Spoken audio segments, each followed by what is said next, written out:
brought to you by V-Guard, co-powered by Sensodyne and Vimal. ಬಾಯಲ್ಲಿ ಹೇಳಿ ಕೇಸರಿ.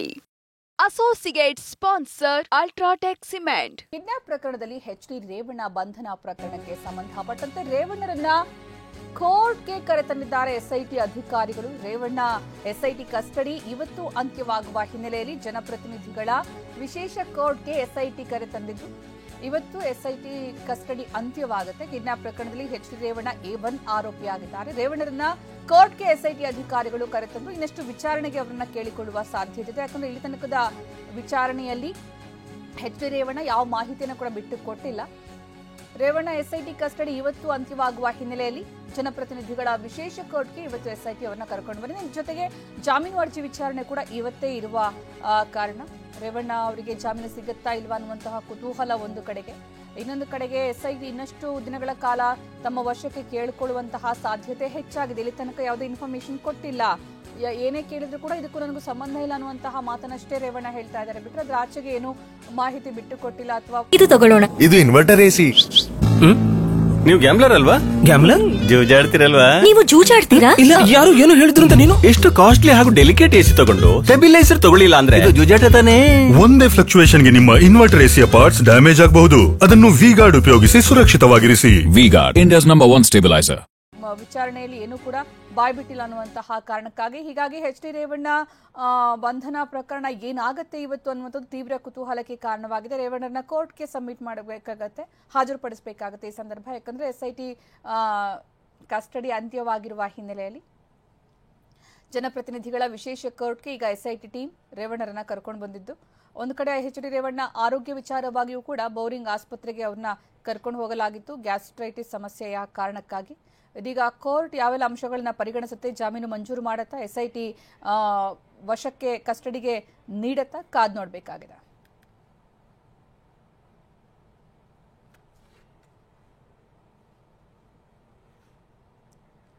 Kidnap ಪ್ರಕರಣದಲ್ಲಿ ಎಚ್.ಡಿ. ರೇವಣ್ಣ ಬಂಧನ ಪ್ರಕರಣಕ್ಕೆ ಸಂಬಂಧಪಟ್ಟಂತೆ ರೇವಣ್ಣರನ್ನ ಈಗ ಕೋರ್ಟ್ಗೆ ಎಸ್ಐಟಿ ಅಧಿಕಾರಿಗಳು ಕರ್ಕೊಂಡು ಬರ್ತಾ ಇರುವಂತಹ ದೃಶ್ಯ ಗಮನಿಸ್ತಾ ಇದ್ವಿ. ಕಿಡ್ನಾಪ್ ಪ್ರಕರಣದಲ್ಲಿ ಎಚ್.ಡಿ. ರೇವಣ್ಣ A1 ಆರೋಪಿ. ಹೀಗಾಗಿ ಎಸ್ಐಟಿ ವಶಕ್ಕೆ ತೆಗೆದುಕೊಂಡಿತ್ತು, ವಿಚಾರಣೆ ಕೂಡ ನಡೆಸೋದಕ್ಕೆ ಶುರು ಮಾಡಿತ್ತು. ಅದರಲ್ಲಿ ಎಚ್.ಡಿ. ರೇವಣ್ಣ ಯಾವುದೇ ಪ್ರಶ್ನೆ ಕೇಳಿದ್ರು ಕೂಡ ನನಗೂ ಇದಕ್ಕೂ ಸಂಬಂಧ ಇಲ್ಲ ಅನ್ನೋದನ್ನಷ್ಟೇ ಹೇಳಿದ್ರು ಬಿಟ್ರೆ ಅದರ ಆಚೆಗೆ ಇನ್ನೂ ಏನು ಕೂಡ ಹೇಳಲಿಲ್ಲ.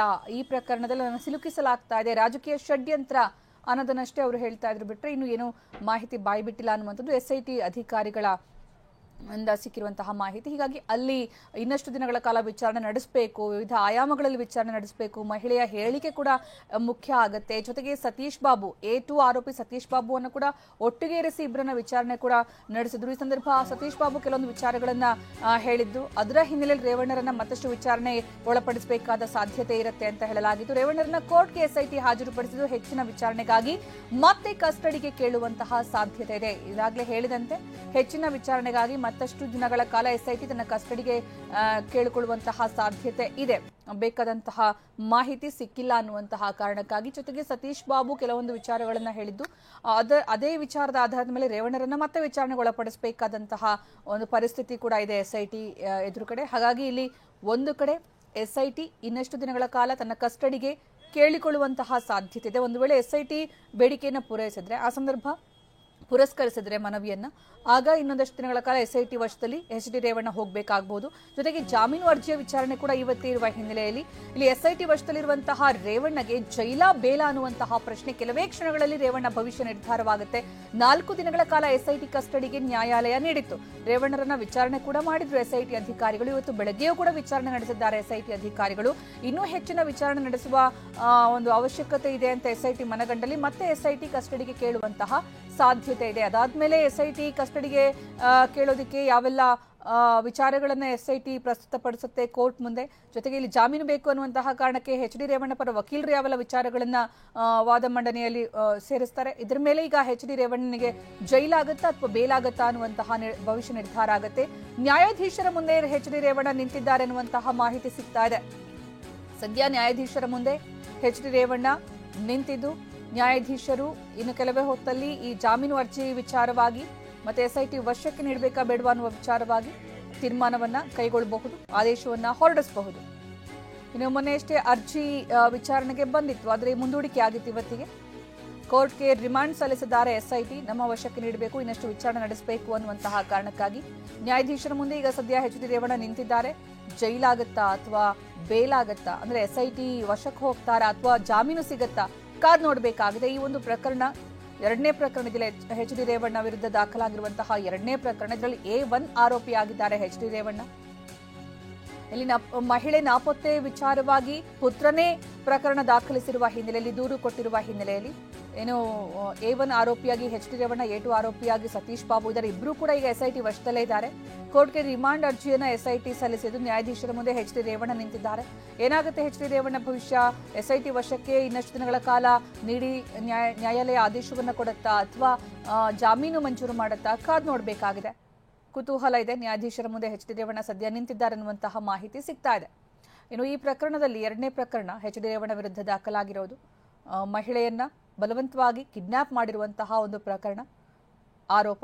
ಅದರಲ್ಲಿ ಮಹಿಳೆಯ ಪುತ್ರನೇ ಆರೋಪ ಮಾಡಿರೋದು, ದೂರನ್ನ ದಾಖಲಿಸಿರೋದು. ಅದಾದ್ಮೇಲೆ FIR ದಾಖಲಾಗಿ ಎಚ್ ಡಿ ರೇವಣ್ಣ A1 ಆರೋಪಿಯಾಗಿ, A2 ಆರೋಪಿಯಾಗಿ ಸತೀಶ್ ಬಾಬು ರೇವಣ್ಣ ಆಪ್ತ ಇಬ್ರು ಕೂಡ ಈಗ ಎಸ್ಐಟಿ ವಶದಲ್ಲೇ ಇದ್ದಾರೆ. ನ್ಯಾಯಾಂಗ ಬಂಧನಕ್ಕೆ ನೀಡುವಂತೆ ಎಸ್ಐಟಿ ಮನವಿಯನ್ನ ಮಾಡಿಕೊಂಡಿದೆ. ಈ ಸಂದರ್ಭ ನಕಾರಾತ್ಮಕವಾಗಿ ಉತ್ತರ ನೀಡಿ ತನಿಖೆಗೆ ಸಹಕರಿಸ್ತಾ ಇಲ್ಲ ಎಚ್ ಡಿ ರೇವಣ್ಣ.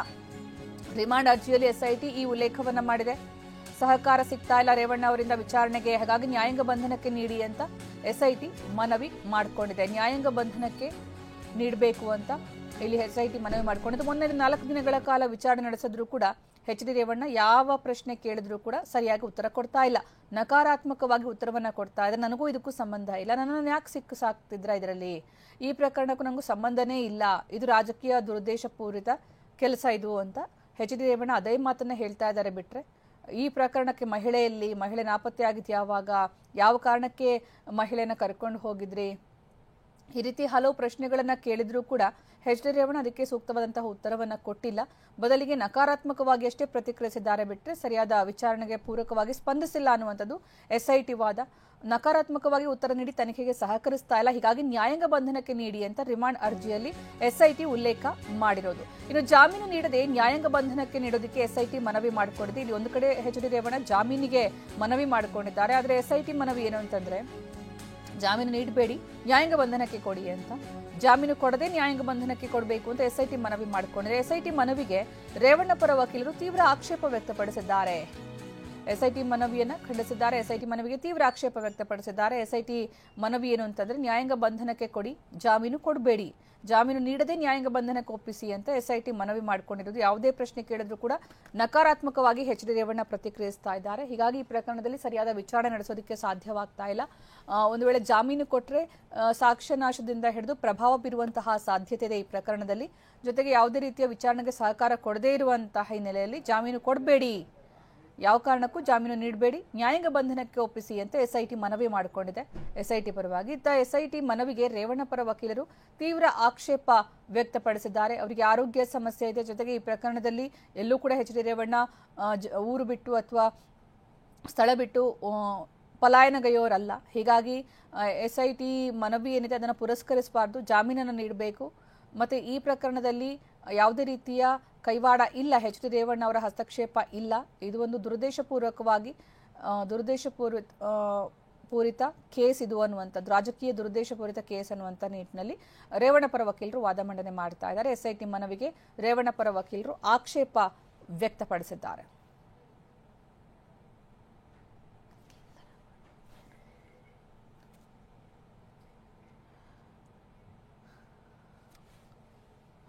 ಜಾಮೀನು ನೀಡದೆ ನ್ಯಾಯಾಂಗ ಬಂಧನಕ್ಕೆ ನೀಡೋದಕ್ಕೆ ಎಸ್ಐಟಿ ಮನವಿಯನ್ನ ಮಾಡಿಕೊಂಡಿದೆ. ಇತ್ತ ಜಾಮೀನು ನೀಡಬೇಕು ಅಂತ ರೇವಣ್ಣ ಪರ ವಕೀಲರು ಮನವಿ ಮಾಡಿಕೊಳ್ತಾ ಇದ್ದಾರೆ. ಜಾಮೀನು ಅರ್ಜಿ ವಿಚಾರಣೆ ಇವತ್ತಿಗೆ ಮುಂದೂಡಿಕೆಯಾಗಿದೆ. ಜಾಮೀನು ನೀಡದೆ ನ್ಯಾಯಾಂಗ ಬಂಧನಕ್ಕೆ ನೀಡಬೇಕು ಅಂತ ಎಸ್ಐಟಿ ಮನವಿ ಮಾಡಿಕೊಂಡಿದ್ದು, ಎಸ್ಐಟಿ ಮನವಿಗೆ ರೇವಣ್ಣ ಪರ ವಕೀಲರು ಆಕ್ಷೇಪ ವ್ಯಕ್ತಪಡಿಸಿದ್ದಾರೆ. ತನಿಖೆಗೆ ಸಹಕರಿಸಿಲ್ಲ ಅಂತ ನ್ಯಾಯಾಂಗ ಬಂಧನಕ್ಕೆ ನೀಡುವಂತಿಲ್ಲ, ತನಿಖೆಗೆ ಸಹಕರಿಸಿಲ್ಲ ಅಂತ ನ್ಯಾಯಾಂಗ ಬಂಧನಕ್ಕೆ ನೀಡುವಂತಿಲ್ಲ. ಸುಪ್ರೀಂ ತೀರ್ಪನ್ನು ಉಲ್ಲೇಖಿಸಿ ಮೂರ್ತಿ ನಾಯ್ಕ್ ವಾದ ಮಂಡಿಸ್ತಾ ಇದ್ದಾರೆ ರೇವಣ್ಣ ಪರ ವಕೀಲರು. ಜಾಮೀನು ನೀಡಬೇಡಿ, ನ್ಯಾಯಾಂಗ ಬಂಧನ ಕೊಡಿ, ತನಿಖೆಗೆ ಸಹಕರಿಸ್ತಾ ಇಲ್ಲ, ನಕಾರಾತ್ಮಕವಾಗಿ ಉತ್ತರವನ್ನ ಕೊಡ್ತಾ ಇದ್ದಾರೆ ಅಂತ ಎಸ್ಐಟಿಯನ್ನು ನ್ಯಾಯಾಲಯಕ್ಕೆ ಮನವಿ ಮಾಡಿದ್ರು. ಈ ಎಸ್ಐಟಿ ಮನವಿಗೆ ರೇವಣ್ಣ ಪರ ವಕೀಲರು ತೀವ್ರ ಆಕ್ಷೇಪ ವ್ಯಕ್ತಪಡಿಸಿದ್ರು. ತನಿಖೆಗೆ ಸಹಕರಿಸಿಲ್ಲ ಅಂತ ನ್ಯಾಯಾಂಗ ಬಂಧನಕ್ಕೆ ಕೊಡೋ ಹಾಗಿಲ್ಲ. ಇದೇ ವಿಚಾರವಾಗಿ ಸುಪ್ರೀಂ ಕೋರ್ಟ್ನ ತೀರ್ಪನ್ನು ಉಲ್ಲೇಖ ಮಾಡಿ ಮೂರ್ತಿ ನಾಯ್ಕ್ ರೇವಣ್ಣ ಪರ ವಕೀಲರು ವಾದ ಮಂಡನೆ ಮಾಡ್ತಾ ಇದ್ದಾರೆ. ತಪ್ಪೊಪ್ಪಿಗೆ ನೀಡದೇ ಇರೋದು ತನಿಖೆಗೆ ಅಸಹಕಾರ ಅಂತ ಪರಿಗಣಿಸಬಾರದು. ಜಾಮೀನು ನೀಡದೆ ನ್ಯಾಯಾಂಗ ಬಂಧನಕ್ಕೆ ನೀಡಬೇಕು ಅಂತ ಎಸ್ಐಟಿ ಮನವಿ ಮಾಡಿದ್ದಕ್ಕೆ ರೇವಣ್ಣ ಪರ ವಕೀಲರು ಈ ವಾದ ಮಂಡನೆ ಮಾಡ್ತಾ ಇದ್ದಾರೆ. ಜಾಮೀನು ನೀಡದೆ ನ್ಯಾಯಾಂಗ ಬಂಧನಕ್ಕೆ ಒಪ್ಪಿಸಬೇಕು ಅಂತೇನಿಲ್ಲ. ಯಾಕಂತಂದ್ರೆ ಇಲ್ಲಿ ಎಚ್ ಡಿ ರೇವಣ್ಣ ತನಿಖೆಗೆ ಸಹಕರಿಸ್ತಾ ಇದ್ದಾರೆ. ತಪ್ಪೊಪ್ಪಿಗೆ ನೀಡಿಲ್ಲ ಅನ್ನೋ ಕಾರಣಕ್ಕೆ ತನಿಖೆಗೆ ಸಹಕರಿಸ್ತಿಲ್ಲ ಅಂತ ಅರ್ಥ ಅಲ್ಲ ಅಂತ ಹೇಳಿ ಸುಪ್ರೀಂ ಕೋರ್ಟ್ನ ಒಂದು ತೀರ್ಪನ್ನ ಉಲ್ಲೇಖ ಮಾಡಿ ಮೂರ್ತಿ ನಾಯ್ಕ ಅವರು ವಾದ ಮಂಡನೆ ಮಾಡ್ತಾ ಇದ್ದಾರೆ. ತನಿಖೆಗೆ ಸಹಕರಿಸಿಲ್ಲ ಅಂತ ನ್ಯಾಯಾಂಗ ಬಂಧನಕ್ಕೆ ನೀಡೋ ಹಾಗಿಲ್ಲ ಅಂತ ಹೇಳಿ ಸುಪ್ರೀಂ ತೀರ್ಪನ್ನು ಉಲ್ಲೇಖಿಸಿ ಮೂರ್ತಿ ನಾಯ್ಕ್ ವಾದ ಮಂಡಿಸ್ತಾ ಇದ್ದಾರೆ. ಎಚ್ ಡಿ ರೇವಣ್ಣ ಪರ ವಕೀಲರು ಹೇಳ್ತಾ ಇರೋದೇನೋ, ತಪ್ಪೊಪ್ಪಿಗೆ ನೀಡದೇ ಇರೋದು ತನಿಖೆಗೆ ಅಸಹಕಾರ ಅಂತ ನೀವು ಪರಿಗಣನೆ ಮಾಡೋ ಹಾಗಿಲ್ಲ. ಜಾಮೀನು ನೀಡದೆ ನ್ಯಾಯಾಂಗ ಬಂಧನಕ್ಕೆ ನೀಡಿ ಅಂತ ಎಸ್ಐಟಿ ಮಾಡಿಕೊಂಡಿರುವಂತಹ ಮನವಿಗೆ ರೇವಣ್ಣ ಪರ ವಕೀಲರು ಈ ರೀತಿ ಆಕ್ಷೇಪ ವ್ಯಕ್ತಪಡಿಸಿದ್ದಾರೆ. ಎಚ್ ಡಿ ರೇವಣ್ಣ ತನಿಖೆಗೆ ಸಹಕರಿಸ್ತಾ ಇಲ್ಲ ಅನ್ನೋದು ಎಸ್ಐಟಿಯ ವಾದವಾಗಿದೆ.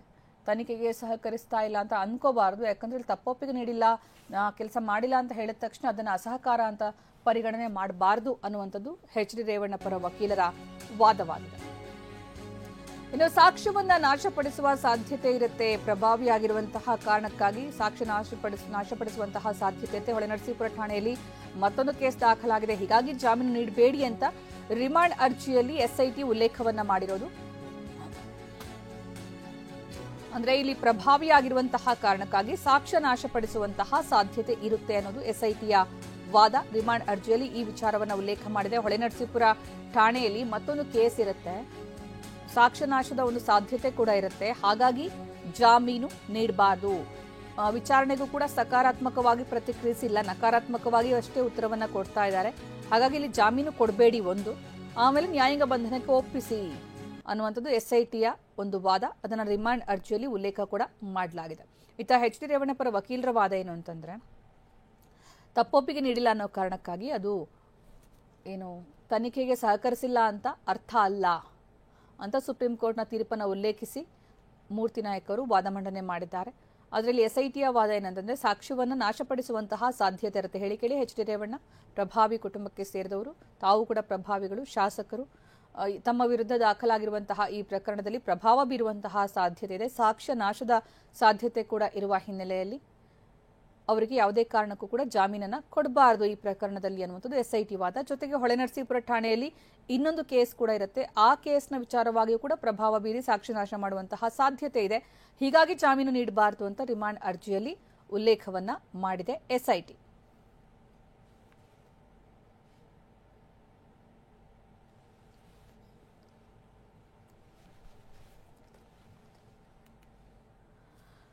ಎಸ್ಐಟಿ ಪರ ವಿಶೇಷ ಅಭಿಯೋಜಕರು ವಾದ ಮಂಡನೆ ಮಾಡ್ತಾ ಇದ್ದಾರೆ. ಸಾಕ್ಷ್ಯವನ್ನ ನಾಶಪಡಿಸುವಂತಹ ಸಾಧ್ಯತೆ ಇರುತ್ತೆ ಎಚ್ ಡಿ ರೇವಣ್ಣ ಪ್ರಭಾವಿಯಾಗಿರುವಂತಹ ಕಾರಣಕ್ಕಾಗಿ. ಜೊತೆಗೆ ಅವರ ವಿರುದ್ಧವೇ ಇನ್ನೊಂದು ಕೇಸ್ ಇದೆ ಹೊಳೆನರಸೀಪುರ ಠಾಣೆಯಲ್ಲಿ. ಹೀಗಾಗಿ ಜಾಮೀನು ನೀಡಬಾರದು ಅಂತ.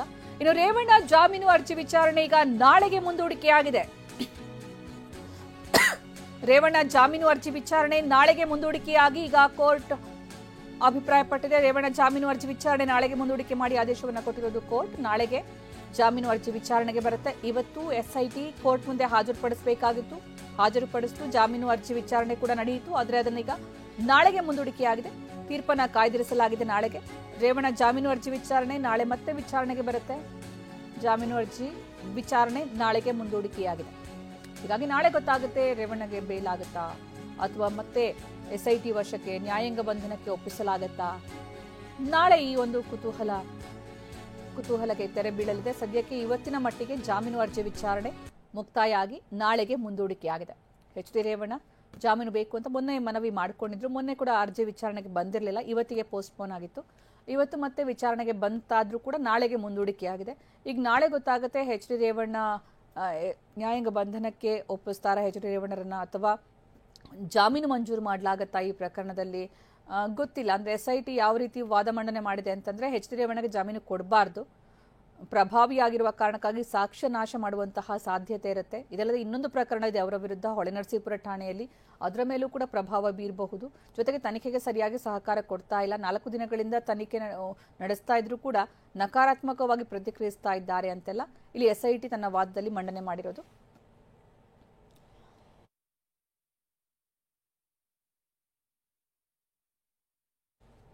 ಜನಪ್ರತಿನಿಧಿಗಳ ವಿಶೇಷ ಕೋರ್ಟ್ಗೆ ಎಚ್.ಡಿ. ರೇವಣ್ಣ ಅವರನ್ನ ಹಾಜರುಪಡಿಸಲಾಗಿತ್ತು.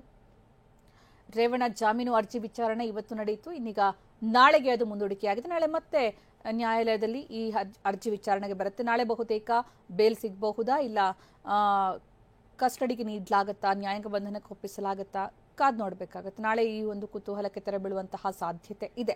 ಆದ್ರೆ ಎಚ್.ಡಿ. ರೇವಣ್ಣ ಜಾಮೀನು ಸಿಗುವಂತಹ ಸಾಧ್ಯತೆ ಎಷ್ಟಿದೆ ಅನ್ನುವಂಥದ್ದು ಕೂಡ ದೊಡ್ಡ ಪ್ರಶ್ನೆ ಇದೆ. ಯಾಕಂದ್ರೆ ಇಲ್ಲಿ ಪ್ರಕರಣದಲ್ಲಿ ಮಹಿಳೆಯ ಕಿಡ್ನಾಪ್ ಪ್ರಕರಣದಲ್ಲಿ ಮಹಿಳೆಯ ಪುತ್ರನೇ ಕೇಸ್ ದಾಖಲಿಸಿರೋದು.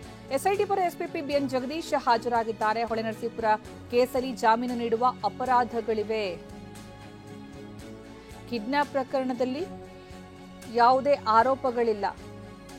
ಸುಪ್ರೀಂ ತೀರ್ಪು ಉಲ್ಲೇಖಿಸಿ ಮೂರ್ತಿ ನಾಯಕ್ ವಾದವನ್ನ ಮಂಡಿಸ್ತಾ ಇದ್ದಾರೆ. ಎಸ್ಐಟಿ ಪರ ಎಸ್ಪಿಪಿ ಬಿಎನ್ ಜಗದೀಶ್ ವಾದ ಮಂಡನೆಗೆ ಹಾಜರಿದ್ದಾರೆ. ಹೊಳೆನರಸೀಪುರ ಕೇಸಲ್ಲಿ ಅಪರಾಧಗಳಿದೆ, ಕೇಸ್ಗಳಿದೆ, ಹೌದು, ಆದರೆ ಜಾಮೀನು ನೀಡುವಂತಹ ಅಪರಾಧಗಳಿರೋದು. ಆದರೆ ಈಗ ಕಿಡ್ನಾಪ್ ಪ್ರಕರಣ ದಾಖಲು ಮಾಡಿದಿರೋ ಅದರಲ್ಲಿ ಯಾವುದೇ ಆರೋಪಗಳಿಲ್ಲ.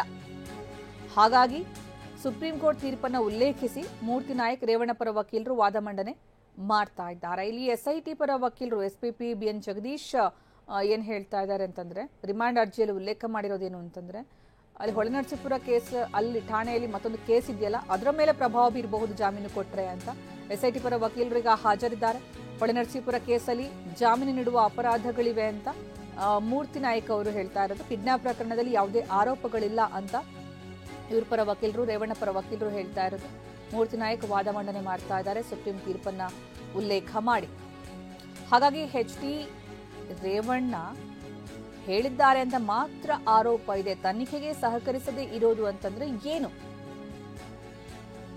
ಪೊಲೀಸರಿಗೆ ತಪ್ಪೊಪ್ಪಿಗೆ ಹೇಳಿಕೆಯನ್ನ ಕೊಡಬೇಕಾ? ಅದೇ ತನಿಖೆಗೆ ಸಹಕರಿಸಿದಂಗೆ ಅರ್ಥನ? ಹಾಗಾದ್ರೆ ತಪ್ಪು ಮಾಡದೇ ಇದ್ರೂ ಕೂಡ ತಪ್ಪೊಪ್ಪಿಗೆ ನೀಡಬೇಕು ಅಂತ ನಿರೀಕ್ಷೆ ಮಾಡ್ತೀರಾ ಅಂತ ಇಲ್ಲಿ ಎಚ್.ಡಿ. ರೇವಣ್ಣ ಪರ ವಕೀಲರು ಆ ಅರ್ಥದಲ್ಲಿ ಪ್ರಶ್ನೆಯನ್ನ ಕೇಳಿದ್ದಾರೆ.